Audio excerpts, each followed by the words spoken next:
एही टीना कौन जहा जोगु सुना एते महंगा होईगलानी। एही कारणरू लोके माने सुना किनिबाकू लाइन लगेइछंती। सुनार क्रमागत मूल्य वृद्धि हेबार कारण होइछि टीना। एही टीना फैक्टर चीन लोकंकु सुना किनिबाकू बाध्य करिछि। एबे एमाने क्रमागत भावरे एहाकू किणुछंती। आपण वर्तमान सुनारे निवेश करिबा उचित कि विशेषज्ञ मानक ठारू आसंतु जानिबा ए विषय रे। एप्रिल 12 रे सुना मूल्य रे पहुंचितिबा सर्वोच्च स्तर एपर्यंत अक्षुण्ण रहिछि।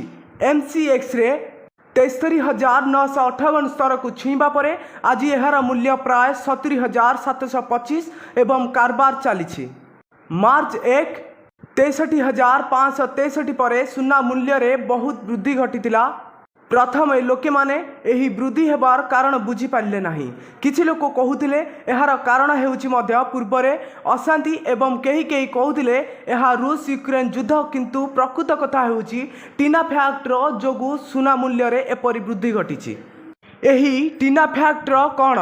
टीना अर्थ कौनसी विकल्प नाही, देयर इज नो अल्टरनेटिव।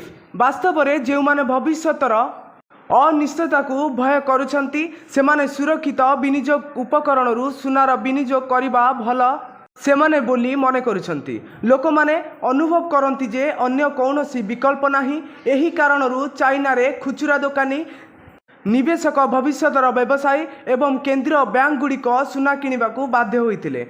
फलस्वरूप सुना दर आहेतुक भावे वृद्धि पाइबारे लागिला। सुना अलंकार रे टंका विनियोग करिबा परिवर्ते एहाकू एक पोर्टफोलियो रे रखिबाकू से परामर्श देइतिले। ब्यूरो रिपोर्ट, जागरण 24 न्यूज।